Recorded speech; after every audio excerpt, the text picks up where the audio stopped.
Hello बच्चों, मैं हूं आर.के. सिंह और आप देख रहे हैं हमारा प्यारा सा चैनल ट्रांसेंड फिजिक्स। पिछले क्लास में हम लोग गॉस लॉ के बेसिक कॉन्सेप्ट पे डिस्कशन कर चुके हैं, यानी कि आज हम लोग गॉस लॉ के जो कॉन्सेप्ट है उसको और क्लियर करने की कोशिश करेंगे। लेकिन उसको क्लियर करने के लिए हम लोग आज कुछ बेसिक गॉस लॉ के एकदम छोटे मोटे न्यूमेरिकल्स लेंगे। ये छोटे जरूर हैं लेकिन मोटे हैं, मतलब इनसे गॉस लॉ का कंसेप्ट आपको और क्लियर होगा। ठीक है, हम लोग स्टेप बाय स्टेप ऊपर चलेंगे, ऐसा नहीं कि हम लोग तोप हैं। क्लियर समझ रहे हो ना मैं क्या कह रहा हूं? ठीक है, पहला। दूसरा कि अगर हम लोग गॉस लॉ को तो हमने लॉजिकली पिछले क्लास में समझ लिया है, क्या हम लोग इसको फॉर्मली प्रूव कर सकते हैं? बिल्कुल, आप गॉस लॉ को कूलॉम्स लॉ के हेल्प से आसानी से प्रूफ कर सकते हो, है ना। सब एक ही थाल के चट्टे बट्टे हैं। क्लियर। लेकिन एक इंटरेस्टिंग पॉइंट ये है कि हम लोग अगर कूलॉम्स लॉ के हेल्प से गॉस लॉ को प्रूव करना चाहते हैं तो हम लोग कौन से केस को लेकर चले।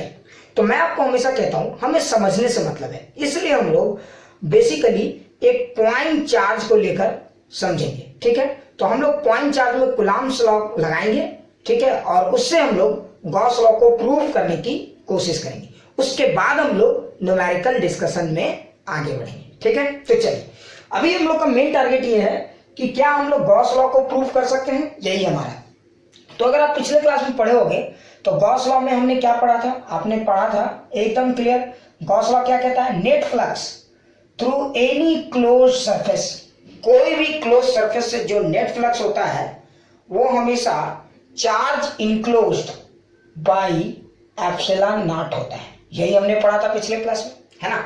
इसको हम लोग को प्रूव करना है। अच्छा, ये नेट फ्लक्स क्या है? तो फ्लक्स तो आपको क्लियर होगा, E डॉट ds, है ना, और ओवर क्लोज्ड पाथ। ठीक है, ये क्लोज्ड पाथ क्यों है समझिए, अभी पूरा गेम समझ आएंगे। क्लोज्ड पाथ का मतलब क्या? पूरा जो एरिया है वो क्लोज्ड होना चाहिए, है ना, और अगर एरिया क्लोज्ड है मतलब वो वॉल्यूम की बात हो रही है। क्लियर। क्या, अभी हम लोग पूरा कहानी को आगे बढ़ेंगे, बिल्कुल टेंशन नहीं लेना है। तो यही हमको प्रूव करना है। चलिए, तो हमें ये प्रूव करना है with the help of Coulomb's law. तो हम लोग क्या करेंगे, LHS में ये वाला पार्ट लेंगे और RHS में यहां तक पहुंचने की कोशिश करेंगे। ठीक है, तो चलिए इसके प्रूफ को बहुत ही सिंपल तरीके से समझते हैं। मान लीजिए कि हमारे पास एक पॉइंट चार्ज है Q। ठीक है, अच्छा, इसका नेचर क्या है? ये अपने चारों तरफ एक इलेक्ट्रिक फील्ड बिछा के रखता है ना। ध्यान से सुनेंगे, अगर इसने अपने चारों तरफ एक इलेक्ट्रिक फील्ड बिछा के रखा हुआ है तो आप इसके इलेक्ट्रिक फील्ड को तो क्लियर है ना। इसका इलेक्ट्रिक फील्ड ऐसे है, ध्यान से देखिए, ये इसका इलेक्ट्रिक फील्ड है, ये इसका इलेक्ट्रिक फील्ड है, इस तरह करके बहुत सारे इलेक्ट्रिक फील्ड है ना। अब हम लोग को प्रूव करना है ये पॉइंट, है ना। तो एक काम करते हैं, ये हमारा चार्ज है, तो गॉस लॉ में क्या करना है? हमें चार्ज के आजू बाजू घेराबंदी करना है। क्लियर, अच्छे समझ में आ गया। तो हम लोग कैलकुलेशन को सिंपल रखने के लिए, इसको घेरने के लिए एक स्फेयर का सहारा लेते हैं। स्फेयर समझते हो ना, अगर एक चार्ज है तो उसको घेरने के लिए हम लोग किसका सहारा लेंगे? स्फेयर का। कुछ लोगों के दिमाग में एक सवाल आ रहा होगा कि सर इस चार्ज को घेरने के लिए आप स्फेयर के अलावा सिलेंडर भी तो ले सकते थे। कुछ लोग बोलेंगे सर क्यूब भी ले सकते थे, कुछ लोग बोलेंगे सर इरेगुलर टाइप का शेप ले सकते थे। बिल्कुल, आप ले कुछ भी सकते हो, लेकिन इसमें समस्या क्या है मैं आपको समझाता हूँ। जैसे एग्जाम्पल के लिए मैं समझाता हूँ, अगर आपने स्फेयर लिया है, मान लीजिए एक चार्ज है Q, तो इसका इलेक्ट्रिक फील्ड के डिजाइन को देखिए, आपको पूरा क्लियर हो जाएगा। मैं दो एग्जाम्पल से आपको सुनो। अगर आपने स्फेयर लिया है तो फायदा क्या होगा, ध्यान से देखिए। स्फेयर में क्या होता है कि स्फेयर का सबसे खास बात क्या है, जैसे मेरा मुंडी को देखिए, स्फेयर है, इसका जो नॉर्मल वेक्टर होता है, स्फेयर का जो एरिया वेक्टर होता है वो हमेशा परपेंडिकुलर होता है। देखिए, ये स्फेयर का एरिया वेक्टर है, ये यहाँ पे इसका एरिया वेक्टर है ना। स्फेयर का अगर एक छोटा सा सेगमेंट को देखेंगे तो एरिया वेक्टर यहाँ है। अगर यहाँ एक स्फेयर का छोटा सा एरिया को देखोगे तो इसका एरिया वेक्टर इधर है, यहाँ देखोगे इधर है, मतलब स्फेयर का एरिया वेक्टर चारों तरफ से रेडियली बाहर निकलता है। क्लियर। अच्छा, अब बोलोगे सर इससे फायदा क्या? देखो, इससे फायदा क्या होगा कि इलेक्ट्रिक फील्ड का भी एरिया वेक्टर रेडियली बाहर निकलता है और स्फेयर का भी एरिया वेक्टर देखोगे तो स्फेयर में भी एरिया वेक्टर चारों तरफ से बाहर निकलता है ना। अगर इस मुंडी को देख लो तो यहाँ से एरिया वेक्टर इधर निकल रहा है, यहाँ से यहाँ, यहाँ से यहाँ। क्लियर। तो अगर स्फेयर से चारों तरफ एरिया वेक्टर बाहर निकलता है तो सबसे पहला फायदा मुझे मिलेगा थीटा को लेकर। ध्यान से देखो, यहाँ पे इलेक्ट्रिक फील्ड है ना, और यहाँ पे भी देखो एरिया वेक्टर है और इलेक्ट्रिक फील्ड वेक्टर है। ध्यान से देखो, यहाँ पे भी एरिया वेक्टर है और इलेक्ट्रिक फील्ड वेक्टर। देखो, दोनों सब जगह पे एरिया और इलेक्ट्रिक फील्ड के बीच का एंगल हमेशा थीटा 0 डिग्री बना रहेगा। ये एक बड़ा फायदा हो गया मुझे। ठीक है, तो थीटा 0 डिग्री बनने के कारण हमेशा ये पार्ट रिड्यूस हो गया ईडीएस में।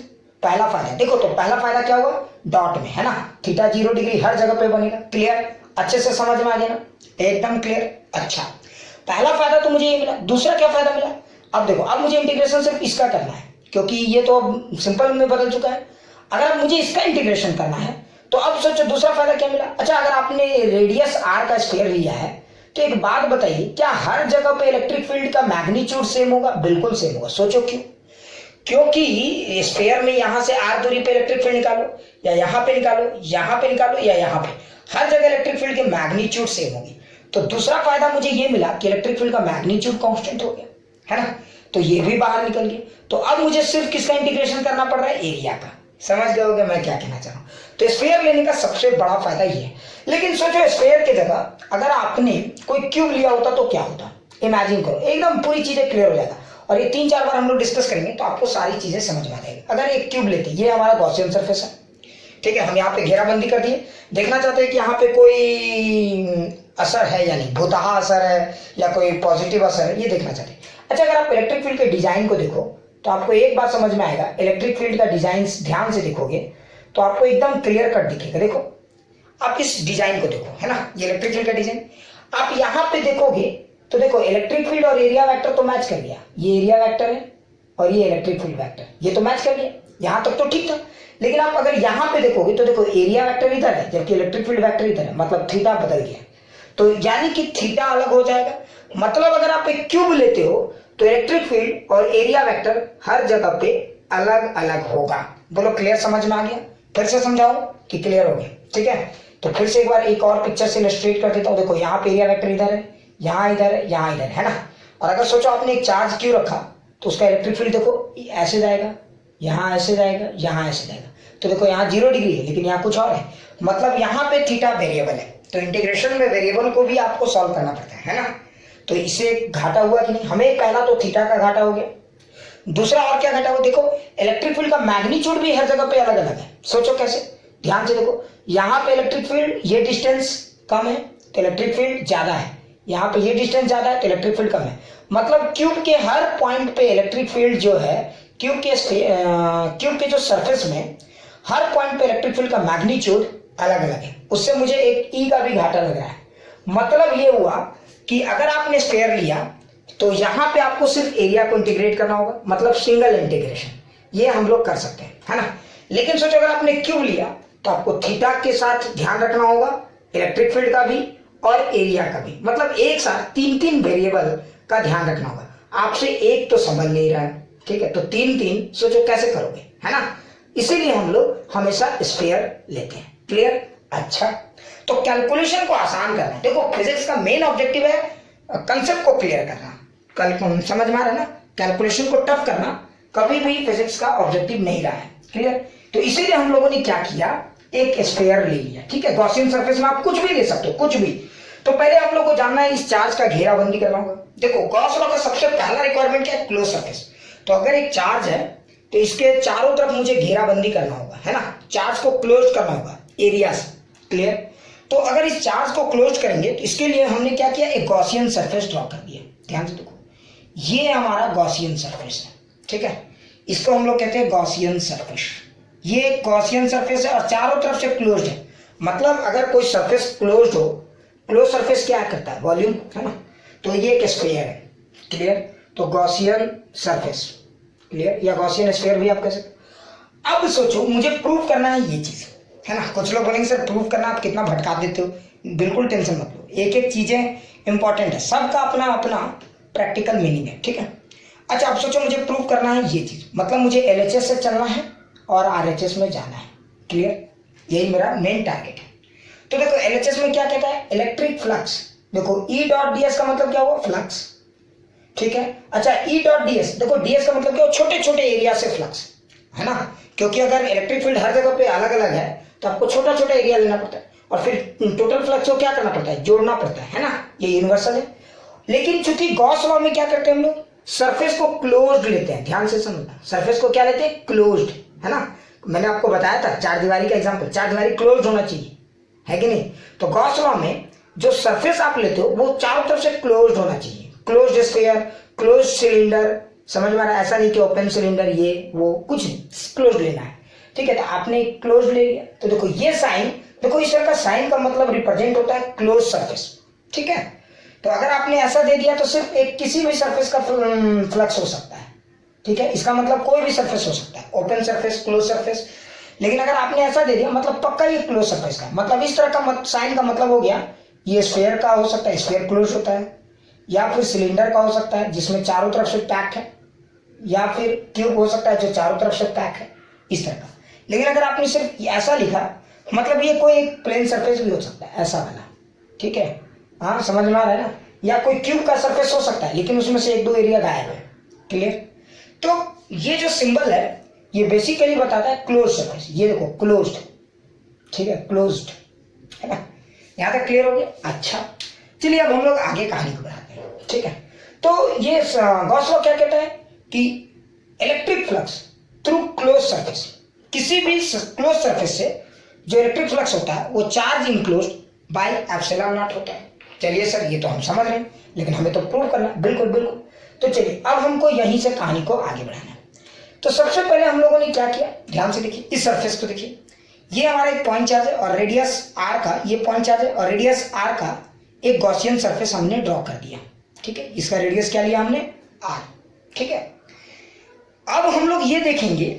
अच्छा एक बात बताइए, ये जो एरिया है, ये एरिया देखो तो एक स्फीयर जो है, ध्यान से समझना, बड़ा इंटरेस्टिंग है। एक स्फीयर जो है वो तो एक प्लेन एरिया नहीं है। देखो एरिया का नॉर्मल वेक्टर हमेशा कब, देखो अगर ये एक एरिया है तो इसका नॉर्मल वेक्टर तो ये फिक्स। लेकिन सोचो अगर ये थोड़ा बेंड हो जाए, ध्यान से देखो, ये बेंड हो गया तो इसमें दो एरिया है, एक और दो, है ना? इसका नॉर्मल वेक्टर इधर है और इसका नॉर्मल वेक्टर इधर है, समझ लो। मेरा ही थोबड़ा को देखोगे तो थोड़ा बेंडेड है ना?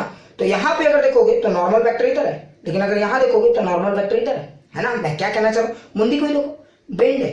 तो अगर यहाँ पे देखोगे तो area vector, normal vector define करने के लिए हम लोग छोटे छोटे सीट में कट कर देते हैं ताकि उससे नॉर्मल डिफाइन हो सके। अब इसका नॉर्मल क्या है बोलो, इसका नॉर्मल क्या है, इधर है ना, इसका इधर ना। यहाँ पे बहुत सारे नॉर्मल से इस मुंडी में, समझ में आ रहा है ना? एक नॉर्मल यहाँ है, जैसे देखोगे तो एक नॉर्मल से आपको यहाँ दिखेगा, देखो ऐसे, एक नॉर्मल ऐसे, समझ में आ रहा है ना? तो बहुत सारे नॉर्मल वेक्टर्स हैं यहाँ पे। तो हम लोग कैसे करेंगे, इस मुंडी के ये जो सेगमेंट है, चमड़ी जो है, समझ में आ रहा है, इसको छोटे छोटे सेगमेंट में आप तोड़, ठीक है, तो आपको क्या दिखेगा, समझ लोगे, है ना? क्लियर? तो आपको एक फ्लैट छोटा छोटा डीएस सेगमेंट दिखेगा और वो डीएस सेगमेंट क्या होगा, फ्लैट होगा। जैसे यहाँ पे हमने ये डॉट क्यों लिया था आप समझ गए। अगर आप इसको देखोगे तो ये छोटा सा वो जो कर्व सरफेस है, मान लीजिए आप ऐसा समझो ना कि एक फुटबॉल है, ऐसा समझने के लिए बता, उसके ऊपर का जो देखते हो तो एकदम छोटा छोटा एरिया अगर कट करके निकालोगे तो आपको ये इस तरह का फ्लैट दिखेगा, है ना? अगर आप 2D, ये तो एक्चुअली 2D है, 3D में देखोगे ऊपर से कट करके निकालोगे ऐसा दिखेगा। इस तरह कर करके अगर आप छोटे छोटे टाइल्स को बिठा के इस पर अरेंज करोगे, बहुत छोटे छोटे एरिया के टाइल्स को, तो क्या बन जाएगा, स्क्वायर बन जाएगा, है ना? और इन सब का नॉर्मल डिफाइन हो सकता है क्योंकि ये प्योर रेक्टेंगुलर है। तो अगर एक स्फीयर की बात करेंगे तो एक स्फीयर में बहुत सारे नॉर्मल्स हैं। देखो यहाँ इसका एरिया वेक्टर का नॉर्मल इधर है, डीए। अब डीए लेंगे क्योंकि छोटा एरिया है, डीएस वेक्टर, इसका डीएस वेक्टर इधर है, ध्यान से देखो, इसका डीएस वेक्टर इधर है, समझ में आ रहा है ना? इसका डीएस वेक्टर इधर है। क्लियर? अब क्लियर हो रहा होगा मैं क्या कहना चाह रहा हूँ, ठीक है ना? तो अगर आप इसको डायरेक्ट ई इंटू ए लिख सकते थे, कब समझ दोगे, जब इलेक्ट्रिक फील्ड कांस्टेंट होता तब, या फिर एरिया वेक्टर कांस्टेंट होता तब। लेकिन जब वेरिएबल है तो याद है ना, वेरिएबल में तो तोड़ते ही हैं, तो हम लोगों ने इसको छोटे छोटे एरिया में तोड़ दिया, ठीक है? तो स्फीयर जो है वो अब लाखों करोड़ों छोटे छोटे एरिया से बना है। क्लियर? हाँ सर ये तो समझ में आ गया। चलिए अब जरा सोचो, तो अगर आप कोई एक सेगमेंट लो, छोटा सा डीएस ले लेते हैं, ठीक है? तो एक काम करते हैं हम लोग, यहाँ से देखो तो एक इलेक्ट्रिक फील्ड यहाँ से भी तो गुजरा, ध्यान से देखो, ये हमारा इलेक्ट्रिक फील्ड है। अच्छा सोचो ये चार्ज की यहाँ इस एरिया पे देखोगे कि छोटा सा एरिया से एक इलेक्ट्रिक फील्ड गुजर रहा है, ध्यान से देखो। अच्छा तुम देखोगे तो इलेक्ट्रिक फील्ड और एरिया वेक्टर हमेशा एक ही एंगल में है, ध्यान से देखो, दोनों के बीच में एंगल कितना है, 0 डिग्री। और ऐसा नहीं कि सिर्फ यहीं पे 0 डिग्री है, आप कहीं पे भी ड्रॉ करोगे हर बार 0 डिग्री ही मिलेगा। यही स्फीयर लेने का फायदा होता है, समझ में आया ना? मतलब एक बात तो क्लियर हो गया कि अगर आपने स्फीयर लिया तो ये पार्ट अब बदल गया है ईडीएस में। समझ में आया क्यों? अभी भी नहीं समझ में आया? क्लियर हो गया ना? ईडीएस में क्यों बदल गया? क्योंकि ये डॉट जो था ये हमारा क्या था, देखो तो ये हमारा था ई डॉट डी एस, है ना, ऐसे था। तो इसको हम लोग लिख सकते थे E D S cos theta, ऐसे लिख सकते थे ना। हाँ, where theta is the angle between electric field vector and area vector. लेकिन ध्यान से देखो, इलेक्ट्रिक फील्ड और एरिया के बीच का एंगल 0 डिग्री, तो ये हर बार 0 होगा ना। ध्यान से देखो, इस पिक्चर को देखो, कोई एक ऐसा सिचुएशन बताओ जहां पे इलेक्ट्रिक फील्ड और एरिया वेक्टर के बीच में कुछ एंगल है, नहीं आएगा। ठीक है, तो ये हर बार 0 होगा, जिसके कारण ये पार्ट 1 हो चुका। तो अब इसको हमने ई डी एस लिख दिया, एक पार्ट तो क्लियर। अब आगे की कहानी देखो, डीएस क्या है, आप समझ में आ गया ना। डीएस उस स्फीयर के ऊपर के छोटे छोटे एरियाज हैं जो हमने लिए हुए हैं। ठीक है, क्लियर। अच्छा, अब आगे देखो, ये जो ई है, अच्छा बताओ यहां ई ज्यादा है या यहां, सोचो कहां फंस गए ना। ई हर जगह सेम है रे बुढ़बा, क्यों? क्योंकि ये पॉइंट चार्ज है ना, और पॉइंट चार्ज में के लिए इलेक्ट्रिक फील्ड का फॉर्मूला क्या होता है, याद है? पॉइंट चार्ज के लिए इलेक्ट्रिक फील्ड का फॉर्मूला क्या होता है, याद है ना सबको? के क्यू बाई आर स्क्वायर, यही होता है ना बाहर। तो जब तक आर कांस्टेंट है तब तक इलेक्ट्रिक फील्ड भी तो कांस्टेंट है ना रे मूर्खों। तो इसका मतलब ये हुआ कि हर पॉइंट में, देखो स्फीयर है तो इस चार्ज से पॉइंट हर एरिया की दूरी सेम है। मतलब इस एरिया से जितना इलेक्ट्रिक फील्ड जा रहा है, यहां से भी उतना ही, यहां से भी उतना ही। मतलब बस इस हर डीएस सेगमेंट में इलेक्ट्रिक फील्ड की जो वैल्यू है वो कांस्टेंट है। अच्छा, इंटीग्रेशन में अगर कांस्टेंट चीज बाहर निकल जाए, ध्यान से देखो, तो हमारा क्या बचेगा, डीएस। समझ में आ गया ना। अच्छा, ये डीएस का क्लोज, अच्छा सोचो, ये जो स्फीयर बना था, ये बहुत सारे छोटे छोटे एरियाज बना है, टिंग टिंग टिंग टिंग। अगर इस सारे छोटे छोटे एरिया को आप ज्वाइन कर देते हो तो एक स्फीयर का एरिया मिलता है ना, मिलता है कि नहीं मिलता? और अगर उस स्फीयर का एरिया का वैल्यू आप निकालोगे तो आपको पता है उस स्फीयर का एरिया का वैल्यू कितना होता है। समझ में आ रहा होगा। अगर रेडियस आर का कोई स्फीयर है तो बताओ उसका टोटल एरिया कितना होगा, 4 पाई आर स्क्वायर। क्लोज्ड है तो, है ना, अगर पूरा क्लोज्ड है तो कितना होगा, 4 पाई आर स्क्वायर। क्लियर? अच्छा सर, तो देखो अगर आप इस वैल्यूज को देखेंगे, अब हमारे पास समय आ गया है ना। तो देखो ई का वैल्यू पुट कर दो, कूलम्ब्स लॉ से ई का वैल्यू तो आपको पता है, के क्यू बाई आर स्क्वायर। तो के की जगह 1/4 पाई एप्सिलॉन नॉट, क्यू की जगह क्यू और आर स्क्वायर, ये ई का वैल्यू हो गया, है ना। और इसका ओवरऑल वैल्यू कितना आएगा, इंटीग्रेशन ऑफ डीएस, तो ये हमारा आएगा 4 पाई आर स्क्वायर। ठीक है, ये क्लियर हो गया। अच्छा सर, अगर आप अब इसको सॉल्व करोगे तो देखो 4 पाई चल बसा, ये आर स्क्वायर, ये आर स्क्वायर चल बसा, तो देखो इसका वैल्यू कितना आया, क्यू बाई एप्सिलॉन नॉट, यही आया ना हमारा। तो यही आया कि नहीं हमारा। तो देखो हमने एलएचएस से चलना शुरू किया, ध्यान से देखो, और हम लोग कहां तक पहुंच गए, क्यू बाई एप्सिलॉन तक। अच्छा, ये जो क्यू है वो कौन सा क्यू है, तो इस सरफेस के अंदर का चार्ज है ना। अच्छा, यहाँ पे नेट फ्लक्स भी आउटवर्ड ही था, इनवर्ड वाला तो 0 था, है ना, क्योंकि ये नेट फ्लक्स है, याद रखना। तो आउटवर्ड माइनस इनवर्स, तो आउटवर्ड ही तो था सब, इनवर्ड तो कुछ है ही नहीं। तो आउटवर्ड फ्लक्स ही नेट फ्लक्स हो गया, बाकी इसको सॉल्व कर दिया हमने। ध्यान से देखो, समझ में आ गया। देखो ये क्यू बाई एप्सिलॉन नॉट आया कि नहीं। तो अगर आप इस पूरी पिक्चर को देखोगे तो हमने कहां से चलना शुरू किया, एलएचएस से। हमने चलना शुरू किया था नेट फ्लक्स से, ध्यान से देखो, हमने कहां से चलना शुरू किया था, नेट फ्लक्स से, और हम कहां तक आ गए, क्यू बाई एप्सिलॉन नॉट तक आ गए, है ना। तो एलएचएस और आरएचएस तक पहुंच गए कि नहीं। तो देखो इससे हमारा प्रूफ हो गया कि नहीं, कि net flux through any closed surface is equal to Q by epsilon naught. बस खास बात क्या है, यहाँ पर मैंने आपको ब्लू बॉक्स बनाया है। ठीक है, बहुत ही सिंपल कैलकुलेशन का यूज किया है, क्योंकि देखो फिजिक्स में हमें समझने से मतलब है, चीजों को फील करने से मतलब है। मैथमेटिकल कॉम्प्लेक्सिटी पे हम लोग ज्यादा फोकस नहीं करते हैं। और अगर जिनको मैथमेटिकल कॉम्प्लेक्सिटी पे बहुत भरोसा है, टेंशन मत रखो, अभी ऐसे ऐसे कॉम्प्लेक्सिटी लेके आएंगे कि ठीक है फ्यूज उड़ने लगेगा, सो चिंता मत करो ज्यादा। ठीक है, यहां तक समझ में आ गया, वेरी गुड। चलिए, तो ये था हमारा basic concept of Gauss law. तो देखिए हमने क्या किया, समझ में आ गया ना।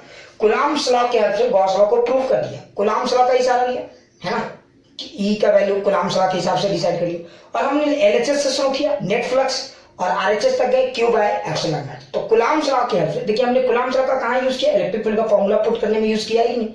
तो कूलम्ब्स लॉ का ही सहारा लेकर हमने गॉस लॉ का प्रूव कर दिया है। क्लियर?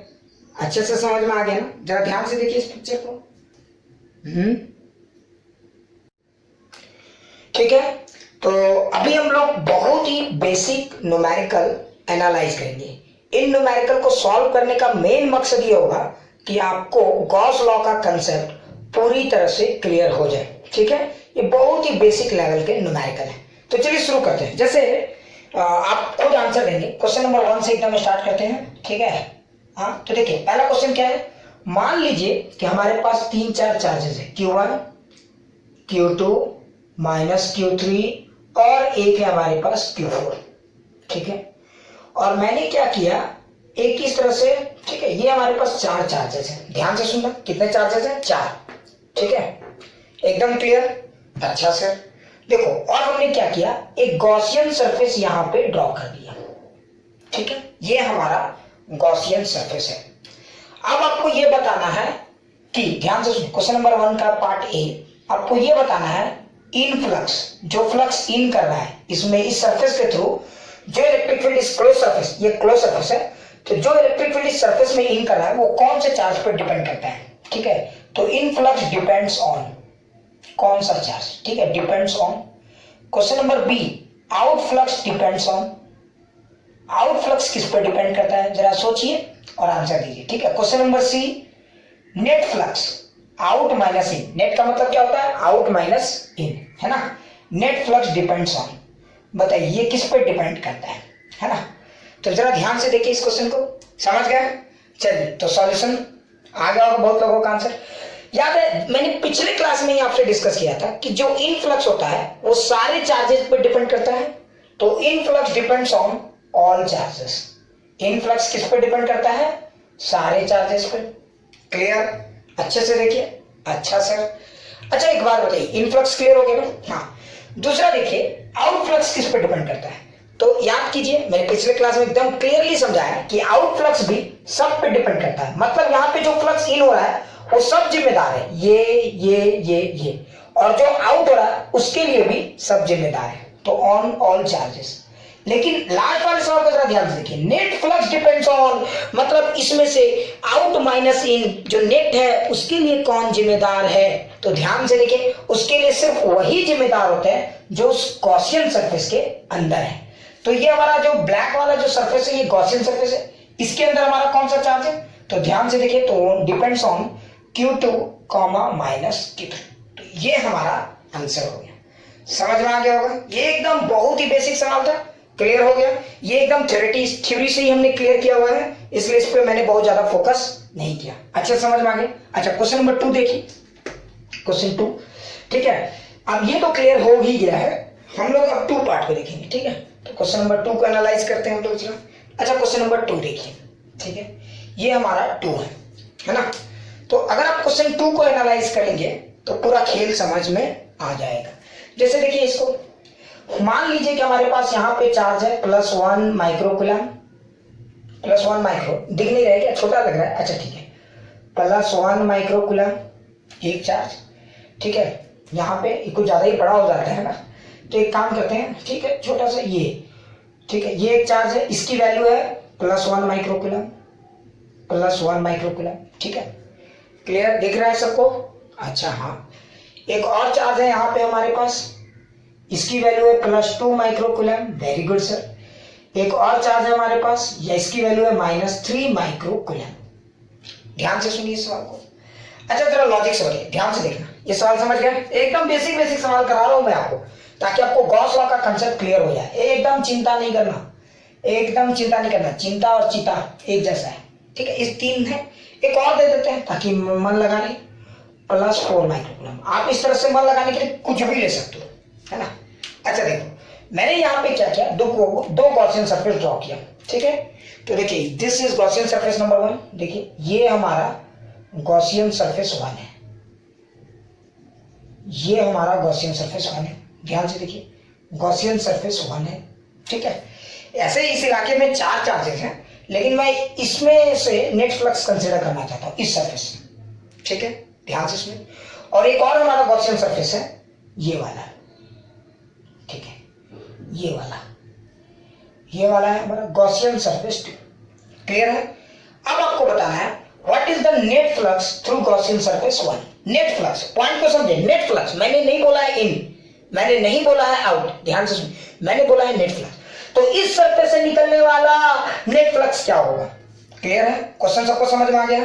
तो क्वेश्चन आपको बताना, what is the net flux through Gaussian surface 1, इसकी वैल्यू क्या होगी, सोचिए, है ना। और question number 2, what is the net flux through Gaussian surface 2, तो ये वाला सरफेस आपका 1 है, और ये वाला सरफेस आपका 2 है, सरफेस 2। ठीक है, सोच लिए, अच्छे से सोचिए। अच्छा चलो, आंसर सोच लिए होगा, बहुत टाइम दे दिया मैंने, है ना, आपके पास तो पॉज करके समझने के लिए बहुत टाइम है। खैर, तो देखिए अगर क्वेश्चन नंबर 1 को देखेंगे तो इस गॉसियन सरफेस को देखिए, तो देखिए मेरा सवाल क्या था, नेट फ्लक्स, है ना। तो किसी भी सरफेस से जो नेट फ्लक्स निकलता है वो सिर्फ इस बात पर डिपेंड करता है कि उस गॉसियन सरफेस के अंदर नेट चार्ज क्या है ना। Very good. तो इसके अंदर नेट चार्ज देखिए, तो आपको याद है net charge by epsilon not, है ना। तो नेट चार्ज कितना है, ध्यान से देखिए, तो नेट चार्ज है +1 माइक्रोकूलम, है ना, फिर -3 माइक्रोकूलम उस सरफेस के अंदर, इसके अंदर +2 माइक्रोकूलम। जब आप इस पूरे वैल्यूज को देखोगे, अरे ये तो 0 हो गया, तो नेट चार्ज है 0, मतलब 0 बाई एप्सिलॉन नॉट। ठीक है, मतलब इस सरफेस से जो नेट फ्लक्स होगा वो 0 होगा। What is the meaning of this statement? अगर नेट फ्लक्स 0 है, क्या इसका मतलब ये है कि कोई फ्लक्स आया नहीं और कोई गया नहीं? बिल्कुल नहीं। इसका मतलब ये हुआ कि जितने फ्लक्स आए हैं उतने फ्लक्स गए हैं, क्योंकि इलेक्ट्रिक फील्ड वाला इलाका है ना। हाँ, तो देखो नेट फ्लक्स 0 दो सिचुएशन में हो सकता है, समझो, दो सिचुएशन में नेट फ्लक्स 0 दो सिचुएशन में हो सकता है। जब कोई फील्ड आए ही नहीं और कोई जाए ही नहीं, ये तब हो सकता है जब कोई ऐसा इलाका जहां पे कोई चार्ज ही नहीं है ना। क्लियर, ये ईएम वेव्स में यूज होता है। Clear, net flux 0। क्लियर, और दूसरा यहाँ पे देखो चार्ज है फिर भी नेट फ्लक्स 0 है, मतलब जितना फील्ड आ रहा है उतना जा रहा है। क्लियर, तो इसका आंसर 0 होगा। अच्छा सर, ये तो समझ में आ गया। क्वेश्चन नंबर 2 को देखो, इसके सॉल्यूशन में net flux through Gaussian surface 2। अच्छा बताइए, ये हमारा गॉसियन सरफेस 2 ये वाला है ना, तो इसके अंदर का चार्ज देखेंगे, याद रखना, कुछ लोग बोले +2 माइक्रोकूलम क्या करेगा, अरे बेवकूफ, याद करो, इसका जो फील्ड आएगा वो तो जाएगा, वो ज्यादा रोल, ये इसकी इस सरफेस के अंदर बैठे चार्जेस डिसाइड करेंगे कि डिफरेंस कितने का जनरेट होगा, है ना। क्योंकि अगर कोई फील्ड आएगा ये खा जाएगा, ये एक्स्ट्रा जनरेट कर सकता है, तो एक्स्ट्रा जो नेट होता है, जो नेट की बात आती है वो सिर्फ अंदर पे डिपेंड करता है। क्लियर, ठीक है, तो अगर अंदर पे डिपेंड करेगा, देखो मैं बार बार बोल रहा हूँ, आपको एकदम एक एक चीज याद हो जाएगा, ठीक है, और समझ में तो आ ही रहा होगा। तो देखिए एप्सिलॉन नॉट लिख दिया, है ना, net flux is equal to charge enclosed by epsilon naught, यही होता है ना हमारा गॉस लॉ का फॉर्मूला, अरे याद हो जाएगा, है ना।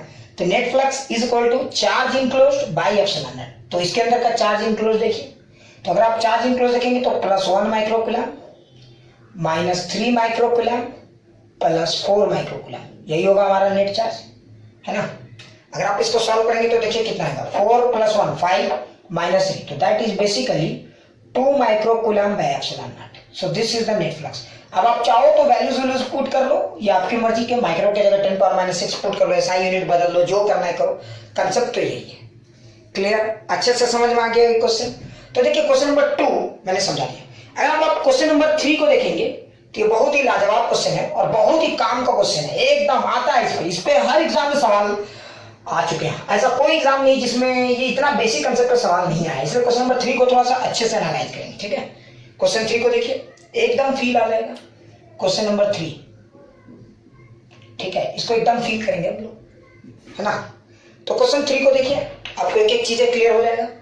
जैसे सपोज कीजिए कि मेरे पास एक चार्ज है Q, है ना, एक चार्ज Q है, ठीक है, सेंटर है, एक चार्ज Q है, ठीक है, ये सेंटर है, इसमें एक चार्ज Q है, +Q, जो भी लेना है, +Q -Q आपकी मर्जी। ऐसे मैंने +Q ले लिया है, आप -Q भी ले सकते हैं, ठीक है, एक चार्ज है +Q। अब क्या पूछा, ध्यान से सुनेंगे क्वेश्चन को, बहुत ही फेमस क्वेश्चन, बहुत फेमस क्वेश्चन है, ठीक है, मैं बार बार इंफोसिस कर रहा हूँ, इस पे ऐसा कोई एग्जाम नहीं है जिस पे सवाल नहीं आया हुआ है, ठीक है, और इसे फील भी क्लियर हो जाएगा। अच्छा, आप सवाल को समझिए, ये हमारा +Q है, पूछा क्या कहता है कि हमने दो गॉसियन सरफेस ड्रॉ किया है, एक ये एज्यूम किया और ये एज्यूम किया। देखिए ये वाला सरफेस का रेडियस है r और ये वाला सरफेस का रेडियस है 2r। कौन सा समझ में आ रहा है ना, बड़े वाले सरफेस का रेडियस है 2r, जरा ध्यान से देखिए, समझिए। तो सवाल क्या क्लियर है, एक हमारा चार्ज है Q, ठीक है, अब मैं फ्लक्स कैलकुलेट करना चाहता हूं इस Q के कारण, ठीक है, क्योंकि इलेक्ट्रिक फील्ड निकल रहा है, तो अगर हम एक गॉसियन सरफेस बनाएंगे तो वहां से फ्लक्स निकलेगा, है ना। तो आपको बताना है कि मैंने दो गॉसियन सरफेस लिए हैं, एक रेडियस r का देखो और एक रेडियस 2r का, डबल रेडियस का, ठीक है। तो आपको बताना है कि किस सरफेस से फ्लक्स ज्यादा निकलेगा। मान लीजिए कि इस सरफेस से फ्लक्स निकला ∅1 और इस सरफेस से फ्लक्स निकला ∅2। सवाल समझ में आ गया, ध्यान से देखिए, इस पर न्यूमेरिकल भी आ सकता है, ठीक है, तो एकदम कंसेप्चुअली क्लियर है। बस मैं आपको लॉजिक वाले सवाल पूछूंगा। तो बताइए किस सरफेस से फ्लक्स ज्यादा निकलेगा? φ1 इज ग्रेटर देन φ2। ऑप्शन को ध्यान से देखिए। Question number 2, φ2 is greater than φ1। Question number 3, φ2 is equal to φ1। है ना? इस क्वेश्चन को बहुत ध्यान से देखिए, बहुत ही अच्छा क्वेश्चन है। क्वेश्चन तो क्लियर हो ही गया होगा। चलिए बताइए क्या होगा इसका आंसर? सोच लिए, वेरी गुड। हाँ, कुछ लोगों ने सोचा कि सर चूंकि देखो फ्लक्स क्या होता है। हाँ, आप क्या सोच रहे हो मैं बताता हूँ। आप सोच रहे हो सर फ्लक्स में तो एरिया बड़ा इंपॉर्टेंट है। बिल्कुल बिल्कुल, मैं इग्नोर नहीं कर सकता। सर एरिया ज्यादा है तो फ्लक्स ज्यादा होगा, यही होगा ना सर? है ना? तो सर इसका मतलब चूंकि सेकेंड वाला सिचुएशन में बड़ा एरिया है तो वहां से ज्यादा एरिया होने के कारण ज्यादा फ्लक्स होगा। तो ज्यादातर लोग इसको सोच रहे होंगे, है ना? हाँ तो अरे ढक्कन, बेवकूफों, मूर्खों, गधों, ऐसे पढ़ोगे तो होगा। जरा सोचो, फ्लक्स क्या सिर्फ एरिया पे डिपेंड करता था? मार के गर्दन उड़ा देंगे। Flux depends on area, theta और इलेक्ट्रिक फील्ड, है ना? लेकिन चूंकि यहाँ पे स्फीयर है इसलिए थीटा का कोई लॉजिक तो बनता नहीं, नॉर्मली सब है, अभी थोड़ा देर पहले बताया था। तो यहाँ पे आप देखो दो चीज है, फ्लक्स इलेक्ट्रिक फील्ड और एरिया पे डिपेंड करता है। तो देखो हम लोग इसको दो लॉजिक से समझ सकते हैं। ऐसे अगर हम बात करें तो इसका सही आंसर कौन सा है? 3 है। समझ में आया? है ना? कुछ लोग बोलेंगे अरे बाबा ये तो सोचे भी नहीं। ध्यान से सुनो कैसे। आप जरा ध्यान से देखो। अब आप दो तरीके से मैं समझाता हूँ। Method number 1, 2। तो पहले इधर से बात करते हैं, मेथड नंबर 2 से। कुछ लोग सर आप तो उल्टा है। बिल्कुल ध्यान से सोचिए। अच्छा सोचो, गॉस लॉ क्या कहता है? गॉस लॉ क्या कहता है? Net flux through any surface is equal to charge enclosed in that surface. तो बताओ रे भाई, अगर आपने छोटा स्फीयर लिया या फिर बड़ा स्फीयर लिया, किस स्फीयर में ज्यादा चार्ज है? लॉजिक से सोचो, किसमें ज्यादा चार्ज है? नेट चार्ज किसके में ज्यादा है? अरे दोनों में तो सेम है। छोटका जिस क्यू को इनक्लोज किया है, बड़का भी तो उसी क्यू को इनक्लोज किया है। क्या बड़का ज्यादा चार्ज इनक्लोज कर लिया क्या? जरा ध्यान से देखो। लग रहा है क्या दादा? मुझे तो नहीं दिख रहा, तुम्हें दिख रहा है तो बड़ी बढ़िया बात है, जाके डॉक्टर से मिलो। समझ में आया कि नहीं है? तो चूंकि इसने भी उसी चार्ज को इनक्लोज किया है, इसने भी उसी चार्ज को इनक्लोज किया है, तो अकॉर्डिंग टू गॉस लॉ क्या कहता है? ध्यान से तो net flux is equal to charge enclosed by epsilon naught. यही होता है ना हमारा। तो अगर आप इसको देखोगे तो इस सरफेस में भी फ्लक्स 1 का अगर बात करोगे तो देखो फ्लक्स 1 इज इक्वल टू क्या लिखेंगे? Q bye epsilon not. अच्छा फ्लक्स 2 का बात करोगे तो इसके अंदर भी तो वही चार्ज है ना, Q। तो फ्लक्स 2 का भी बात करोगे तो इसके अंदर भी तो वही चार्ज है, Q बाय एप्सिलॉन नॉट। अच्छा दोनों देखो, चूंकि दोनों सेम चार्ज इनक्लोज कर रहा है इसलिए नेट फ्लक्स क्या होगा? दोनों में सेम होगा। क्लियर? ये आरएचएस कांसेप्ट से मैंने यूज किया। एक बात है, ये देखो अच्छा लग रहा है लेकिन इसमें फील नहीं आया होगा, है ना? कि सर एरिया ज्यादा होने से फ्लक्स कैसे ज्यादा हो गया? अरे मूर्खो जरा सोचो, फ्लक्स का फॉर्मूला। अब आते हैं मेथड नंबर 1 पे। जरा ध्यान से देखिए, मेथड 1 एकदम फील करेंगे। मेथड 1 को देखिए, है ना? ये ज्यादा ही फीलिंग वाला यही है मेथड 1। ठीक है, फील आपको मेथड 1 से ही आएगा। क्लियर? तो थोड़ा सा ध्यान से देखिए, है ना? अब आप सोचिए कैसे, आपको समझाता हूं। अच्छा एक बात बताइए, क्या फ्लक्स जो है सिर्फ एरिया पे डिपेंड करता है? नहीं। फ्लक्स का फॉर्मूला क्या होता है? Electric field into area. अरे जरा सोचो, जैसे जैसे तुम एरिया बढ़ा रहे थे, एरिया मतलब आर बढ़ा रहे थे। अरे मूर्खो, जब आर बढ़ा रहे थे तो ई तो घट रहा था ना। समझ में आया कि नहीं आया? नहीं आया, नहीं आया। याद करो, प्रॉपर्टीज ऑफ फील्ड लाइंस में भी ये कांसेप्ट डिस्कस हुआ है एक बार। फिर से समझो, जैसे जैसे आप एरिया बढ़ा रहे हो, एरिया का मतलब क्या होता है? Directly proportional to R square. Very good sir. हाँ सर, अगर आपने एरिया बढ़ाया तो जरा सोचो, ठीक है, फ्लक्स का अगर आप एलएचएस से देखो तो फ्लक्स का फॉर्मूला क्या लिखते हैं? ई इंटू ए। तो सोचो आप, अगर सोचो ये फ्लक्स ज्यादा कब होता समझना, ये एरिया तो आप बढ़ा रहे हो, मैं मानता हूं। आप अगर ये आर का 2r कर दिया तो आपने एरिया बढ़ाया है, मैं जानता हूं, मैं मानता हूं। समझ रहे हो ना? लेकिन जरा सोचो, जैसे यहाँ पे जब आप ये वाला एरिया ले रहे थे तो यहाँ पे इलेक्ट्रिक फील्ड कुछ था। देखो अगर आप इलेक्ट्रिक फील्ड का बात करोगे तो यहाँ पे इलेक्ट्रिक फील्ड की वैल्यू अलग होगी और यहाँ अलग होगी। तो जब एरिया था कम तो इलेक्ट्रिक फील्ड था ज्यादा, है कि नहीं? देखो एरिया था कम तो इलेक्ट्रिक फील्ड इस जगह पे ज्यादा था। लेकिन बाबू जब तुमने एरिया ज्यादा लिया, ये वाला एरिया ज्यादा लिया तो इलेक्ट्रिक फील्ड कम हो गया। यहाँ पे देखो इलेक्ट्रिक फील्ड क्या यूनिफॉर्म है ना? हर जगह पे हर पॉइंट पे इलेक्ट्रिक फील्ड बदल रहा है। जरा लॉजिक से सोचो, है ना? तो जब आपने स्फीयर की रेडियस बढ़ाई आपको लगा होगा कि एरिया हमने बढ़ाया, लेकिन जरा ध्यान से देखो इलेक्ट्रिक फील्ड को आपने घटाया। और खास बात यह है कि area is directly proportional to R square. जब आप आर को बढ़ाते हो तो एरिया जो है वो आर स्क्वायर के हिसाब से बढ़ता है। मतलब अगर आपने आर को डबल कर दिया तो एरिया 4 टाइम हो जाएगा। वाह सर, तब तो फ्लक्स को मार के ना गर्द उड़ा दें। अरे बेको, जब आपने आर को बढ़ाया तो एरिया भले ही 4 टाइम हुआ है, लेकिन इलेक्ट्रिक फील्ड क्या होता है? Inversely proportional to R square. तो इलेक्ट्रिक फील्ड 4 टाइम घट गया। इसका मतलब ये हुआ कि एरिया जितना टाइम बढ़ रहा है इलेक्ट्रिक फील्ड उतना ही टाइम घट रहा है। तो दोनों का प्रोडक्ट हमेशा क्या रहेगा? कांस्टेंट रहेगा। समझ में आया कि नहीं आया? अच्छा, इसको प्रूव भी करके देख लेते हैं थोड़ा सा, है ना? ऐसे फील तो आ ही जाओगा। इसी कारण से तो देखो यहाँ पे इस जगह पे E इंटू ए, तो अगर आपने यहाँ E इंटू ए लिया इस पे और यहाँ पे लिया, खास बात क्या है? यहाँ आपको एरिया भले कम मिल रहा है तो इलेक्ट्रिक फील्ड आपको जिता रहा है, और अगर आप इस एरिया की बात करेंगे तो एरिया आपको जिता रहा है तो इलेक्ट्रिक फील्ड आपको हरा रहा है ना? तो दोनों का प्रोडक्ट हमेशा कांस्टेंट रहेगा। अगर आप फ्लक्स का बात करें, देखिए एक पॉइंट चार्ज कीजिए, है ना? तो देखिए E इंटू एल लिखेंगे। देखिए इलेक्ट्रिक फील्ड जो होता है वो किसके होता है? देखो तो के क्यू बाई आर स्क्वायर, है ना? Inversely proportional to R square. जबकि एरिया क्या होता है? 4 पाई आर स्क्वायर। तो देखो electric field inversely proportional to R square और area directly proportional to R square. तो देखो ये आर स्क्वायर और ये आर स्क्वायर तो कैंसिल हो गया। इससे एक बात तो समझ में आ रहा है कि आर से इसका कोई लेना देना नहीं। हाँ, मैं मानता हूं इलेक्ट्रिक फील्ड का आर से रिश्ता है, एरिया का भी आर से रिश्ता है, लेकिन इलेक्ट्रिक फील्ड इंटू एरिया का आर से कोई रिश्ता नहीं है। इसका मतलब आप भले स्फीयर का रेडियस बढ़ाते चले जाए, कुछ भी करें, एरिया बढ़ेगा, इलेक्ट्रिक फील्ड घटेगा, लेकिन दोनों का प्रोडक्ट इस तरह से एडजस्ट हो रहा है कि नेट फ्लक्स हमेशा कांस्टेंट रहेगा। क्लियर? तो अगर आप इसको पूछेगा कि हम जैसे जैसे रेडियस बढ़ा रहे हैं तो बोलो बाबू स्फीयर का ये फ्लक्स बढ़ रहा होगा। कुछ लोग तो हाँ सर एरिया बढ़ रहा है तो फ्लक्स बढ़ेगा, मार के गर्दन उड़ा देंगे। बेटा एरिया बढ़ रहा है तो इलेक्ट्रिक फील्ड घट रहा है, इसके कारण फ्लक्स हमेशा कांस्टेंट बन रहा है। समझ में आया? तो इसका सही आंसर कौन सा है? क्लियर? एकदम फील आ गया होगा इस क्वेश्चन को, देखिए समझ में आया? चलिए वेरी गुड। एक और अच्छा सा क्वेश्चन कराता हूं आपको, ठीक है? एकदम एक एक चीजें क्लियर करेंगे, बिल्कुल टेंशन ना लेना, ठीक है? ये क्लियर है ना? ये बहुत इंपॉर्टेंट क्वेश्चन था। चलिए एक और समझाता हूं, ठीक है? अच्छा, ये गॉसियन सरफेस क्या है?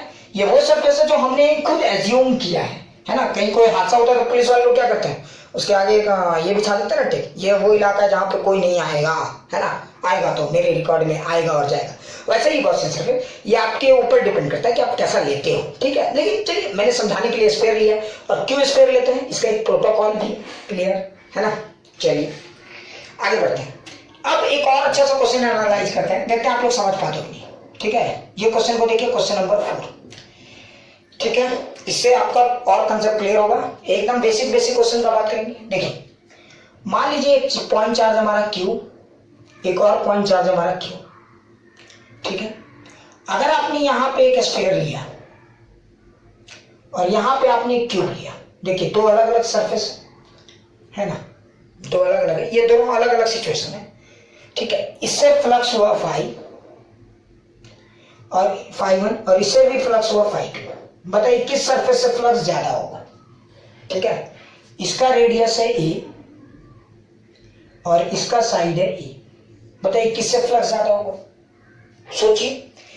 कुछ लोग बोलेंगे सर एरिया कैलकुलेट कर लेते हैं क्या, जिसका एरिया ज्यादा उसका फ्लक्स ज्यादा। या सोचिए वेरी गुड। कुछ लोग बोलेंगे सर हमें नहीं लग रहा है, तो क्या हो रहा है? ऐसे में समझ में आ रहा है ना, गर्मी में पढ़ा रहा हूँ तो हवा तो मुझे भी नहीं लग रहा है, ठीक है? चलिए हाँ, तो इसको मैं समझाता हूँ आपको, जरा ध्यान से। अच्छा एक बात बताइए, आप इस सरफेस को लीजिए, गॉस लॉ क्या कहता है कि सरफेस का कोई फिक्स ये नहीं होता है, शेप नहीं होता, पहला इंपॉर्टेंट पॉइंट, ठीक है? अभी मैं आपको बहुत कुछ समझाऊंगा, टेंशन मत, धीरे धीरे। यहाँ आप चाहे स्फीयर लो या क्यूब लो, कुछ भी सरफेस लो, कोई फर्क नहीं पड़ता है। नेट फ्लक्स जो है वो किस पर डिपेंड करता है? तो देखो नेट फ्लक्स का फॉर्मूला क्या है, देखो लॉजिक से समझना, एक एक चीजें क्लियर हो जाएंगी आपको।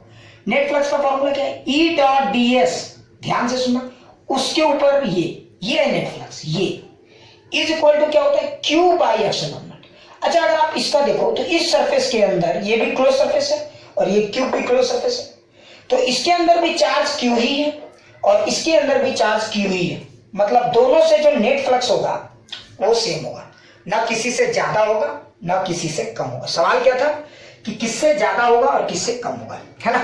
क्या दोनों से अलग होगा, दोनों में सेम होगा, अगर किसमें ज्यादा होगा किसमें कम होगा, ऐसा ही कुछ सवाल था, है ना। मैं सवाल देके भूल भी गया क्या सवाल था, ठीक है। तो खैर अब चलते हैं। तो जरा सोचो, अगर यहां पे आप कैलकुलेट करोगे तो किससे फ्लक्स ज्यादा होगा। अरे मूर्खो जरा सोचो, इससे जितना फ्लक्स होगा इससे भी वही फ्लक्स होगा। समझ में आएगा नहीं, क्योंकि दोनों ने तो सेम चार्ज को इनक्लोज करके रखा है। हाँ सर, लेकिन अब कुछ लोग ऐसा सोच रहे होंगे कि सर तो फिर ये वाला का क्या है। ये तो ठीक है, देखो एक चीज याद रखना, ये वाला का जो प्रोडक्ट है ना, इसमें भी वही होगा इसमें वही। अगर आप इसको लगाओगे इसमें, ध्यान से सुनो, तो इसको जब आप इसमें लगाओगे तो ये देखो EDS याद है, ये डॉट वाला पार्ट तो हर के लिए क्या होता था, देखो एरिया वेक्टर भी इधर है ना, DS वाला एरिया वेक्टर और इलेक्ट्रिक फील्ड वेक्टर दोनों एक ही तरफ है। यहाँ पे भी देखोगे तो इलेक्ट्रिक फील्ड वेक्टर, अरे यहाँ सेंटर से लेते थे, ठीक है, समझना नहीं है इतना तो समझ ही गए है ना। Electric field vector area vector, तो देखो इसका EDS प्लस EDS, ये पूरा जब पूरा क्लोज इस तरह से तब तक लेते हैं जब तक ये पूरा क्लोज ना हो जाए, है ना। तो ये पूरा लेंगे, इसका जब आप सम करोगे तो यही वैल्यू आएगा। और जब आप यहाँ पे देखोगे तो यहाँ पे खास बात क्या है, देखो यहाँ पे इलेक्ट्रिक फील्ड ऐसे है क्योंकि एरिया वेक्टर ऐसे है ना, DS। यहाँ पे देखोगे तो इलेक्ट्रिक फील्ड इधर है और DS इधर है ना। और ऊपर से खास बात क्या है, इलेक्ट्रिक फील्ड का वैल्यू भी सब जगह पे अलग अलग है ना। यहाँ पे तो E कम से कम कांस्टेंट तो था भाई, यहाँ पे देखो सब जगह अलग है। लेकिन खास बात ये है कि E1DS1, देखो मैं यहाँ अलग अलग डाटा इसलिए ले रहा हूँ, ठीक है, E1DS, ठीक है, छोटा छोटा ही, लेकिन E1 में क्यों ले रहा हूँ समझ लोगे, क्योंकि electric field dot DS, dot भी इसलिए लिया क्योंकि एंगल पे डिपेंडेंट है, मतलब हर चीज आंसर है। E2 डॉट DS लोगे, जब आप इंडिविजुअली लोगे तो सब ये सब कुछ कुछ वैल्यूज आएंगे। लेकिन एक खास बात ये बनता है कि जब पूरे वैल्यूज को आप जोड़ते हो EN डॉट DSN तक, समझ में आ रहा है ना, ये DS ही लो, छोटा छोटा ही है। जब आप इन सारे वैल्यूज को जोड़ोगे तो आपको एक बड़ा ही इंटरेस्टिंग रिजल्ट मिलेगा, वो अभी भी Q बाई एप्सिलॉन नॉट ही होगा, ठीक है। हम लोग जैसे जैसे आगे बढ़ेंगे ना तो एक एक चीज समझेंगे, क्लियर। तो पूरा कंसेप्ट यही है, एकदम अच्छे समझ में आएंगे, जरा देखो, ठीक है। तो आज हम लोग यहीं तक रखते हैं, अगले क्लास में गॉस लॉ के कुछ और भी अच्छे न्यूमेरिकल्स बताएंगे, ठीक है। लेकिन खैर ये समझ में आ गया ना सबको समझ में आ गया ना। तो इस सरफेस से भी वही फ्लक्स होगा, इस सरफेस से भी वही फ्लक्स होगा, और किसी भी चार्ज Q को लोगे आप और कैसा भी सरफेस हो, देखो ऐसा ऐसा जैसा तैसा, नेट फ्लक्स हमेशा कांस्टेंट होगा। बस सरफेस का अलग अलग सरफेस से क्या होता है कि कैलकुलेशन की टफनेस अलग अलग हो जाती है। कुछ लोग तो एकदम टूप बनते, सर मैं तो एकदम क्यूब लूंगा, ये लूंगा वो लूंगा, तो मैथमेटिकल कॉम्प्लेक्सिटी बढ़ जाएगी। तो फिर बायो वाले लोग क्या करेंगे, बायो पढ़ेंगे, मैथ तो उनको पढ़ना नहीं। मैथ वाले लोगों के लिए तो कुछ भी लो चलेगा, ईटा पत्थर बालू कुछ भी लो, लेकिन बायो वाले लोग के लिए समझ में आ रहा है मैं क्या करूं। और दूसरा इंपॉर्टेंट बात यह है कि गॉस लॉ आपको सिंप्लीफाई करने के लिए आया है, तो बेवजह टफ क्यों करना, समझ में आ रहा है। लेकिन कंसेप्ट क्लियर होना चाहिए, क्योंकि कंसेप्ट से सवाल आते हैं, टफनेस से नहीं आते, लेकिन कंसेप्ट से तो आते हैं भाई, समझ में आ रहा है मैं क्या करूं। तो हर चाहे किसी भी तरह का स्ट्रक्चर लो, फ्लक्स जो है हमेशा, अगर इंक्लोज पाथ है, इंक्लोज चार्ज सेम है, तो फ्लक्स हमेशा सेम रहेगा। क्लियर, मिटा दूं। चलिए आज की सभा समाप्त करते हैं।